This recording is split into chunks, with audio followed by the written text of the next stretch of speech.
Hey beautiful people, what is up and welcome back to my channel. I am Jamila. I love all things beauty. I love all things makeup and skincare. And I have food in my teeth. It's just ghetto.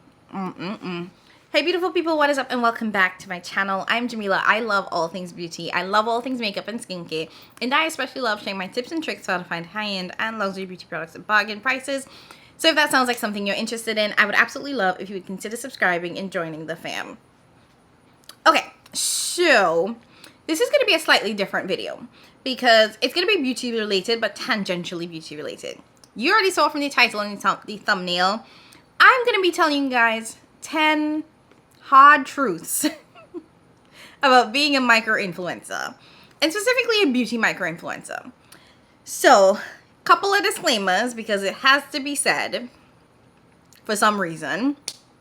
These are going to be based on my experience. So I'm calling these hard truths, but honestly, at the end of the day, they're my opinion. This is based on my experience as a creator, and specifically a YouTube creator, and even more specifically, a Black female YouTube creator. So I'm speaking from my experience on here in terms of the things that I believe.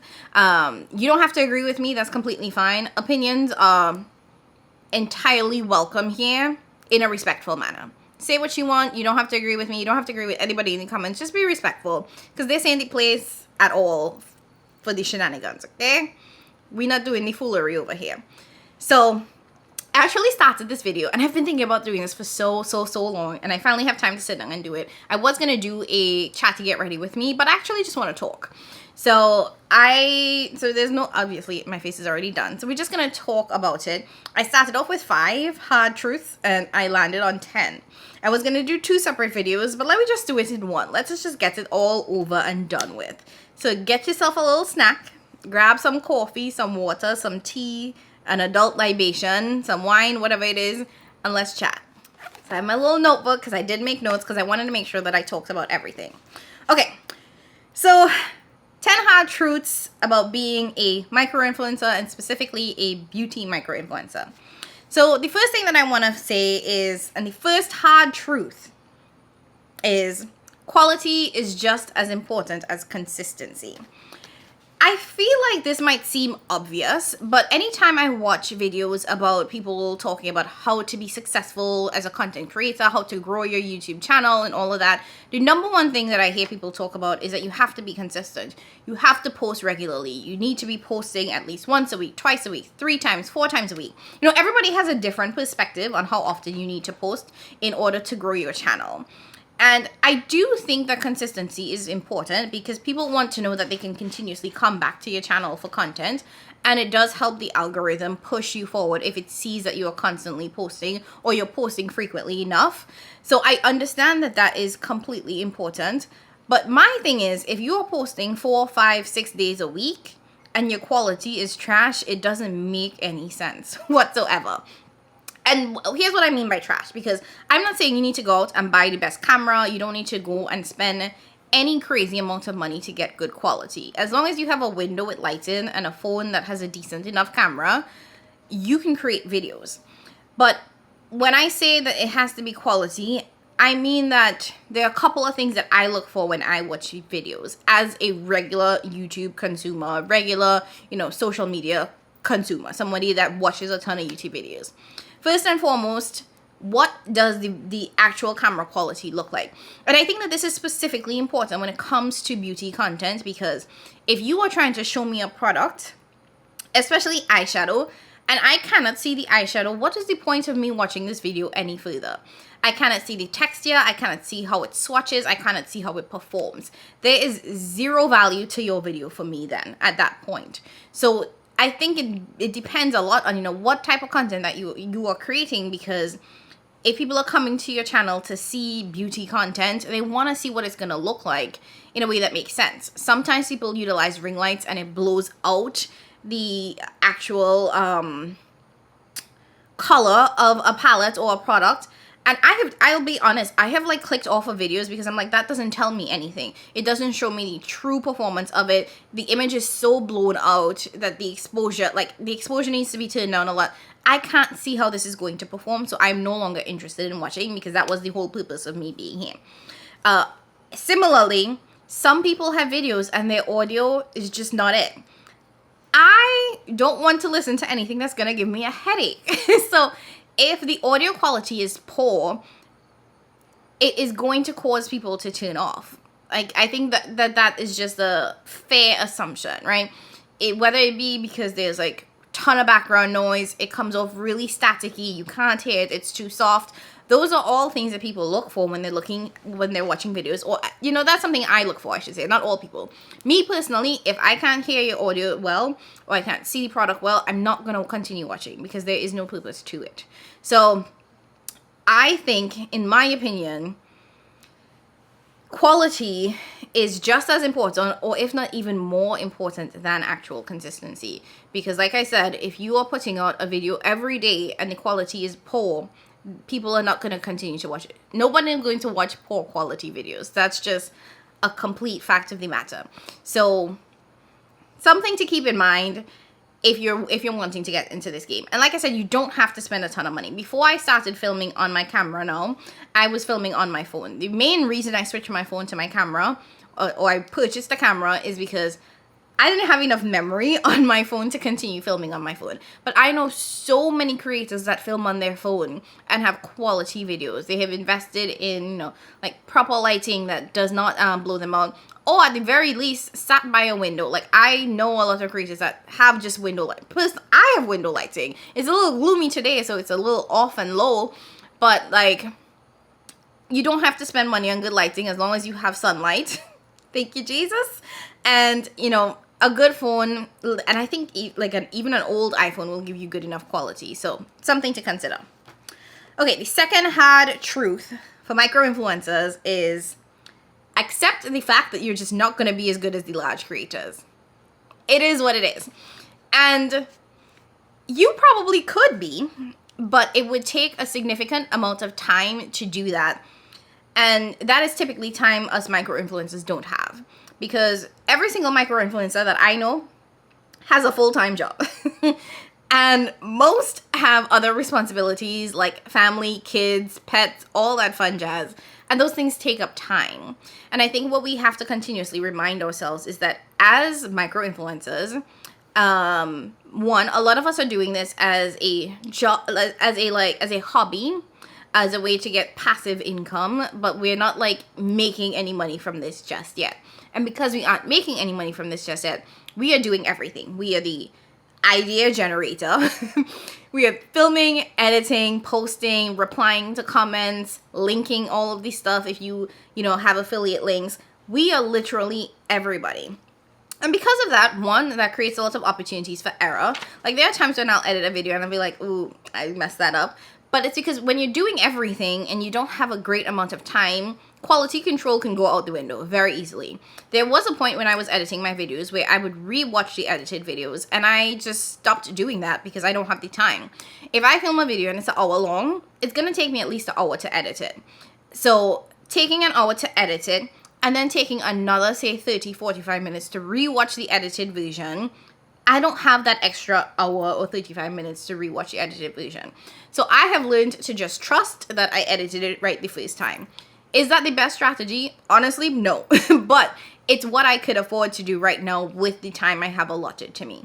So like I said, we're not going to be as good as the larger creators because we just don't have the time to invest in this. Because where this is their full-time job for a lot of them, they have that full 8 hours a day to focus on this entirely. Most of us are doing this the afternoons before going to bed, waking up early in the morning before we go to work, or dedicating part of our weekends to do this. And I say part of our weekends because I'm going to assume that if you're like me, your weekends are the time where you try to hang out with family and friends, you have to do laundry, you have to do groceries, the things that regular adults with normal 9-to-5s have to do. So because we don't have the same amount of time that someone that does this as a full-time career, it will impact the way in which our quality looks like it. And like I said, and I didn't say this, but a lot of these creators also will have people that specify in specific parts of the content creation process. So they may have people who are specialized in editing, so their edits are going to look better. People who are going to be figuring out the best thumbnail and the best caption so that the search engine picks it up. So they have the people with the right expertise to do this. If you are just somebody who started a YouTube channel off of a whim, you're not going to learn you're not going to know any of this, and it's going to take a little while to get to the point where you understand how it works and how to maximize your time. So just, if you are planning to do this, one of the hard truths is, recognizing that you're not going to be like the YouTuber and probably the YouTubers that you watch that you want to emulate. You're not going to get there for a little while. You can, but it's going to take some time. The third hard truth about being a beauty micro-influencer specifically is you have to be the one to reach out to the brands. We all know what PR is. We all know because we've seen larger creators get free products from brands. And it's something that I think a lot of us, coming into this, we aspire to have a brand send us their product to try. But I think that we need to recognize the reality of, brands, they're not going to just notice us. Some might. I'm not speaking in absolutes here. Some brands might see your content and reach out. I have had that happen to me very rarely, where a brand is like, we saw your content, we would love to send you this to try. Very, very rarely. But I have also reached out to brands because I realize that they don't know who I am. Maybe, and more likely than not, is because I'm not showing up on their search engine. When you have the numbers that I do in terms of subscribers, I'm not showing up on their radar. So I have to be the one to put myself out there so that brands know that I'm here and to let them know what I can offer them. Because what makes me different from everybody else? What am I offering this brand? Why should they send me product? Or why should they even want to work with me in any way, aside from sending me product? Is it that I'm asking them to is it that I'm offering them the service of, hey, I can swatch products for you on a deeper complexion? What would be the purpose of them engaging me? And in that vein, because micro-influencers don't really show up on the radar of these other brands, you have to think about, what does your page say? What does it look like? I fully understand that my Instagram page is very all over the place. You will get random pictures of me on vacation mixed in with me swatching products, mixed in with me showing different eye looks. So it doesn't give a brand a very clear idea of what I'm offering, what my content is about. You can kind of tell it's about makeup, but it's also makeup mixed in with a whole lot of other things. So I have to be the one to reach out to a brand and say, hey, this is what I do. This is what I can offer. This is where I am in this space, especially in the beauty space, which you all know is very, very oversaturated. So something to think about. Okay, hard truth number 4. There's never, and this isn't a hard truth. This might be a very, very easy one for you guys to stomach. And that's it. That is, there's never going to be a good time to start. There's literally never going to be a good time to start. Start now. Because you have to accept the fact that the timing will never be perfect. And chances are your first month of videos or your first 5 videos are not going to look great. And that's just because you're learning. I don't know anybody that started a new thing that they were immediately good at. I just don't know how that works. I think everybody that starts anything for the first time is going to suck at it or be pretty bad at it for some time before they figure out the rhythm. I know if I were to go back and look at my first videos, I would be like, Jesus. I see the thumbnails from my old videos and I know that they were bad. And now I look at the thumbnails that I'm able to create and I'm very proud that I have gotten better. Is there still improvements that need to be made? 100%. But I can see the growth over the last couple of years as I've improved in creating my thumbnails. I also know that my editing skills have gotten better. And I also know that they've gotten faster. You know how long it used to take me to edit a video? Days. It used to take me days to edit one video. Now I have figured out the ways in which I like to edit my videos, the ways in which I can expedite my videos so that I can move things along quickly. I've, learned the platform because I edit using iMovie because I have a MacBook, and the first video I edited, I had no idea how to use iMovie. So while I was editing, I would be Googling and YouTubing how to use iMovie to get specific features because I didn't know what I was doing. So you have to just accept the fact that it's not going to be good. I know for me, when I started my channel, I knew that there were specific channels that I wanted to look like, and not in the exact sense of I want to be like them, but in terms of I liked the way they edited their content. I liked the way in which they formatted things. I liked the way in which their content flowed, and I wanted to like model a lot of my like sort of structure around them. But it took me a while to figure out what worked and what I had the time to do, quite frankly, because like I said, when you're looking at larger creators and you're comparing yourself to them, you have to remember that there are just certain things that they have that you don't, both in terms of the ability to work with external editors and all that fun jazz and the time to do certain things. So there were things that as I was going through my like learning process, I had to let go of and just be like, it doesn't make sense for me to invest time in this because the return on the investment isn't great. Like, over time I might get there, but gradually I have to be okay with where I'm at right now. So, you know, just start, because there'll never be a good time to start, and regardless of if you start today or next year or next month, you're still gonna be bad, and you will eventually get good with practice, with time, with patience, and if you really are committed to it, it's gonna be helpful. And you know what? If you don't want to do it, that's fine. Like, I know people who started YouTube channels and they're not doing it anymore. Because you might start this and then you might realize the amount of time it takes to do it. And you're like, you know what?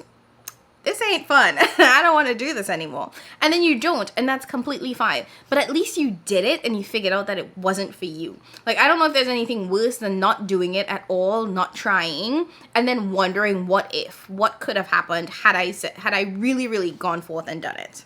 And that, I think, flows well into hard truth number 5. Embrace good enough. I am speaking directly to all my perfectionists out there. Embrace good enough. It is very, very hard for me to just accept that this is okay. And this was something that I had to learn over time, both in my professional career as well as in doing this, because everything can't be an A+. And everything doesn't need to be an A+. Like, you need to figure out what are the things that you absolutely have to have perfect and what are the things that are just going to be good enough.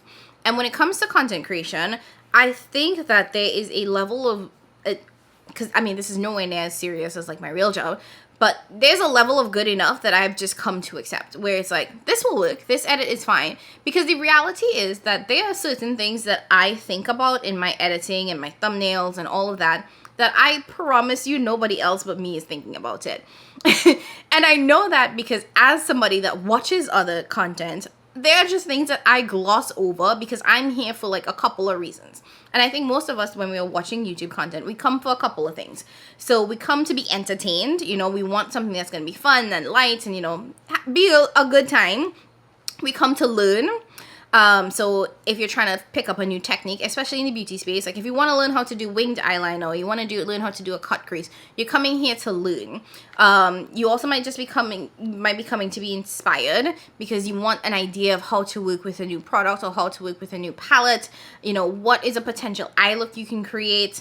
And I think the final one is you're coming because you want to make an informed decision. I know that is it for me a lot of the times. When it comes to buying makeup, I always come and I look at reviews and, you know, the way in which people swatch products so I know if I can buy it.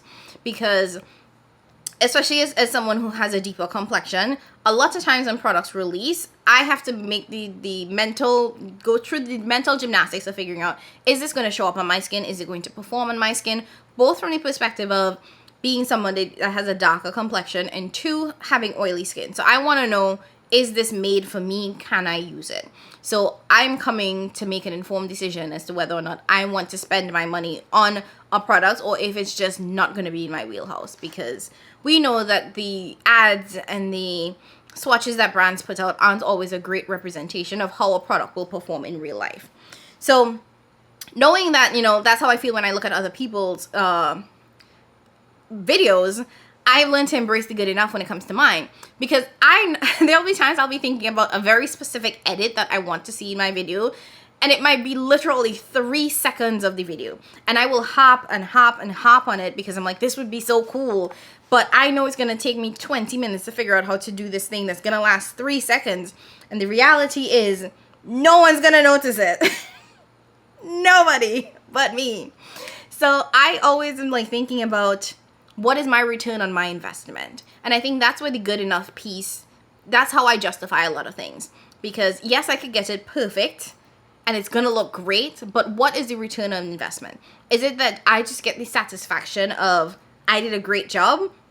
Or is this gonna generate more views, more subscribers for my content? Because like I said, as a micro influencer, we have full-time jobs and full-time lives, and there is zero reason and zero chance of me dedicating everything I have to this, because there's just so many other things that I do and that I love doing that I just don't have or don't want to spend every single moment creating content. Just not gonna do it. That won't do it for me, at least. Okay, so number 6, and this might be a hard one for y'all to stomach, but it is what it is. So the hard truth in number 6 is you have to spend money to make money. And it's a hard truth that I still have not fully accepted this. And if you are doing beauty content, here's the thing. People want to see new releases, period. It is what it is. As much as we say that we will watch content on older palettes, the analytics are the analytics, and the people are looking for reviews and first impressions and swatches of new products being released. They are not looking for reviews on palettes that came out 2 years ago, 1 year ago. You know, they are not. And I'm not saying that to make anybody feel bad, like they should be watching old videos. No, watch what you want to watch. I love watching new releases as well, and I don't go back to watch old videos. I don't, and I don't expect other people to either. So if you want to make money and to grow and expand in this space, you kind of have to be doing the whole buying new releases thing. And it sucks because it's expensive. And, you know, I made the decision a long time ago that that wasn't going to be me, because it just, I don't have the money to do that. I don't have the money to buy every new release. And I don't have the mental ability to buy something that I know is going to go on sale 3 months later. I just can't. I can't justify spending $128 on a Pat McGrath palette knowing that it's going to be 40% off in like 3 months. So you see, those things, I just can't do it. I can't bring myself to do it. But I know, I am know with 100% certainty that that's what gets the views. Like, when you look at the creators that grow in this space and grow quickly, they are the ones that are buying the new releases, reviewing the new releases, and also buying, I want to say, the most expensive products. Because the truth is, too, the ones that get the most views are the brands that cost the most. You know, the Chanels. Like, when I look at my videos specifically, and I look at which one of my videos get the most views, it's Chanel, it's Pat McGrath, it's Natasha Denona, it's Tom Ford. It is. You know, even my indie videos don't even do as well. And part of that is that the indie makeup space is a very niche space. And the regular makeup consumer does not live in this space. As someone who was a regular makeup consumer, I didn't even know this world existed until I stumbled upon it. And I was like, what is this brave new beautiful world? So knowing that, I know that regular consumers are not looking for brands that are indie brands. They are looking for the brands that can be found inside mainstream stores, inside Sephora, inside Ulta, inside Nordstrom, inside Bloomingdale's. You know, that's what they're looking for. So you have to be buying the new products, and you have to be buying the products that the vast majority of people are looking at, and those are the names that they're looking at. So it's a hard one, and you have to be the one to make the decision. You know, do you financially want to do this? And I will say that this is something that I've also heard from a number of creators who have done this and, you know, have grown really quickly. They've always said you kind of have to spend the money, but it really is up to you. Because, like, I think about, like, the Hourglass palettes that just got released. Those are expensive. They're $90 a piece. I know that if I had purchased it at release, that would have gotten great reviews. Like, that would have gotten tons of views. But I don't have it in me to spend $90 four times for a video. Especially because I don't have a large following now. While that might generate some subscribers, I would also make pennies on that video. I might make $11 on that video based on, like, current, you know, earnings. And I would have to do that for several months to grow my channel before I actually seeing a return on my investment. And by that, I mean I would have to do the rat race of buying the Hourglass palettes, buying the Chanel releases, buying the Dior release, buying Pat McGrath and Natasha Denona. And y'all know the prices of them palettes and their face products and the Gucci's and whatnot, like, and the Louboutins. I can't afford to do that. So I'm not going to do that. And I'm gonna, you know, just relax myself and be happy with the growth that I have now. But if you really, really are willing to do that and you can financially do that, I will say you have to spend money to make money. And that's just what it is. Like, and I would love to hear how others think about this. You know, like these are my thoughts. These are my opinions. I know that this does not apply to everybody, but I would love to know if other micro creators get that sense and also feel the same way. And even if you are a larger creator, if you would agree with me on that, because I do think it's true. Okay, so moving on to hard truth number 7. People are gonna dislike you and they don't need a reason. And you just have to be okay with that. You have to be okay with people not liking you and them not having a reason that's rational or makes any sense. Because people can like you for whatever reason they want. And by that, I mean they cannot like how you sound. They cannot like your voice. They cannot like the shape of your eye. They cannot like your top lip. It is literally up to people to decide whether or not they want to like you. Like, people can literally look at you and just be like, they don't like your vibe. It feels off. Your aura is off. They don't like your horoscope. And that's a hard thing to deal with because, you know, I think we're all human. We all have feelings. And it's hard to reconcile with somebody not liking you and not having a reason for liking you. And also, if you think it's not a valid reason because you're like, you don't know me, how could you not like me, you know? And they don't have to know you. They don't have to like you. Now, they shouldn't be disrespectful about it, and you absolutely do not need to tolerate disrespect. So, like, if you feel like you're being disrespected, block, you know, do whatever it is you need to do to protect yourself. But there comes, when you're doing this, there comes a level of a shield that you have to put up with understanding that there are going to be people who just don't like you and who don't have a reason for not liking you, and you have to let that go because it can eat at you if you hold on to like people's feelings about you, and that's never a good thing, you know? Okay, hard truth number 8. And this one I don't think a lot of people are going to agree with me on, but I think it's true. And that is, you don't need a niche. I would actually say that if you are getting into this, you don't have to figure out a niche. Especially not right now. Because once you start creating content, I feel like a lot of it is figuring out where you fall, figuring out what it is that you want to do. And I've heard from so many of you guys and from so many other people, and even from myself as a YouTube watcher, that people watch for personality. They watch for vibe. They watch because they like your aura and they like how you come off. Like, they may not care about the palette that you're reviewing or whatever it is because they are just like, you just seem like a cool person. So while I think it's helpful to have a niche because it does kind of bring you into a specific community, I don't think that you have to stick within that niche and, you know, like hold on to that, because I do think in some ways that limits you, you know? I think you can reach a ton of people if you don't just focus on your specific niche. That isn't to say that if you don't want to do something specific, you shouldn't. Like, if you know hardcore that you want to come into this and you are going to be an indie makeup eyeshadow reviewer, fine. Like, go do what it is. But I do believe that personally, most people are sticking around for you than for like the content that you are creating. I think that most people, you know, come for the content and stick around for the creator, if that makes sense, because it's gonna be your vibe and your personality and how that shines through that gets people to stay. Okay, so we have 2 more truths, and I think I saved the best for last, I will say. So truth number 9, sorry, and that is, I want to say more like advice than truth, and it is, do not bring your whole self to your platform.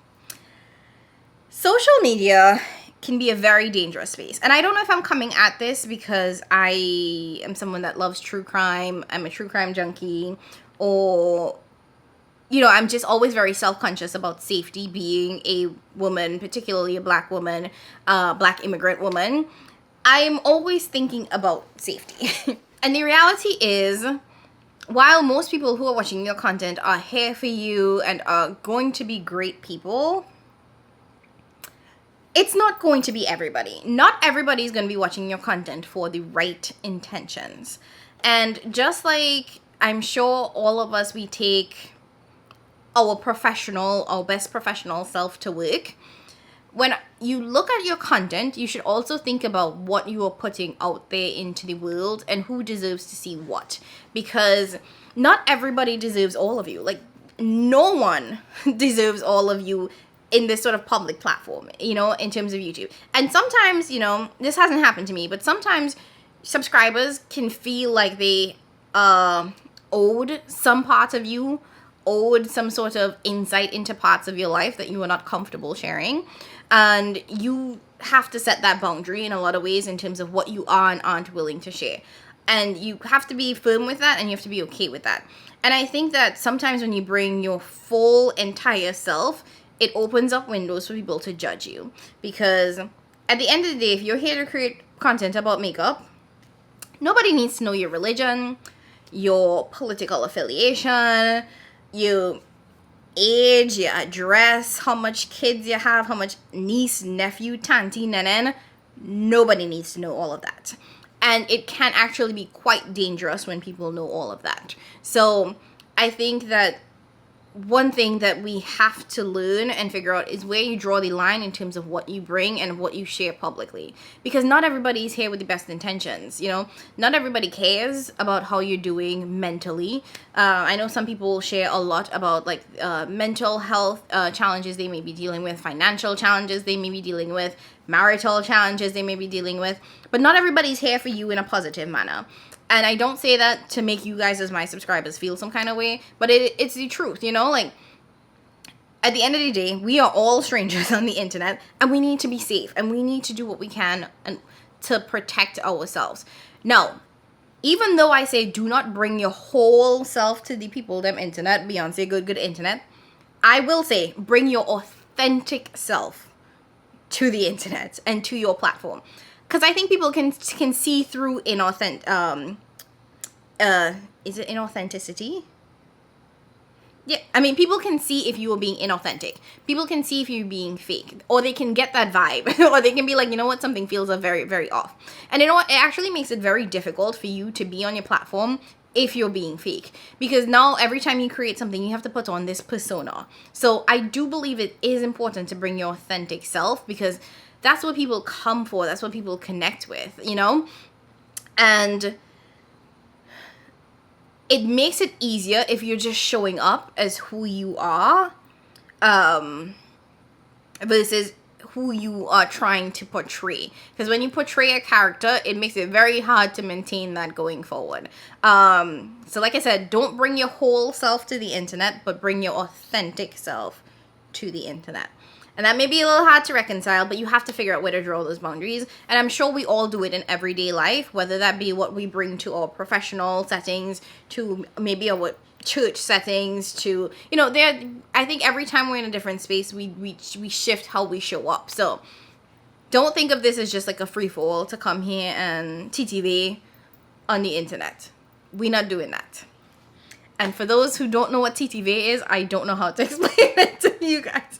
But it's kind of like gallivanting. Okay, and then finally, hard truth number 10.